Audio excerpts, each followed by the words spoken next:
নেতৃবৃন্দলৈ pelican বহাগী উৎসৱ 2024 চনৰ উষ্ম আদৰণি তথা শুভেচ্ছা জ্ঞাপন কৰিলোঁ।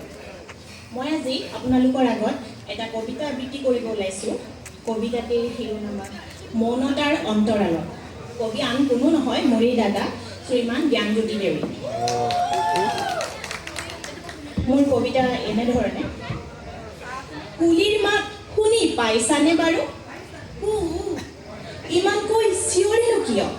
সুখত নে দুখত বাৰু?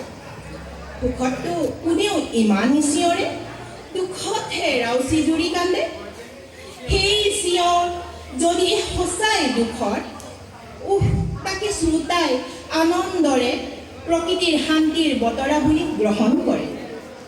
জীৱনৰ পাক লুটিয়ালে দেখিবা প্ৰতিজনে কোনো এক ক্ষণত গাব বিচাৰে কুলিৰ সেই মাত, আৰু প্ৰতিজন শ্ৰোতাই আমোদ পায় সেই সুললিত কণ্ঠৰ চিঞৰবোৰত। কাৰণ গায়কবোৰৰ কণ্ঠত বিচাৰি পোৱা যায় কুলিৰ সেই ভাষা, হৃদয়ৰ কথা।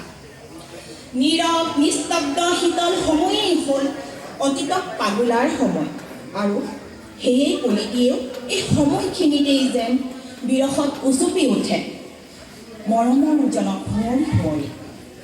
মাঝ ৰাতি, ৰাতিপুৱা, দুপৰীয়াৰ নিস্তব্ধতাত কুলিটিয়ে যেন প্ৰেৰণ কৰিব বিচাৰে তাৰ হৃদয়ৰ কামনা, মনৰ দুখৰ বতৰা। সহজে মাত দিব নোখোজা মৰমৰ জনলৈ চিঞৰি চিঞৰি ভাগৰি পৰে, আৰু শেষত মৌন হৈ পৰে নীৰৱতাৰ কুণ্ডলী। ধন্যবাদ।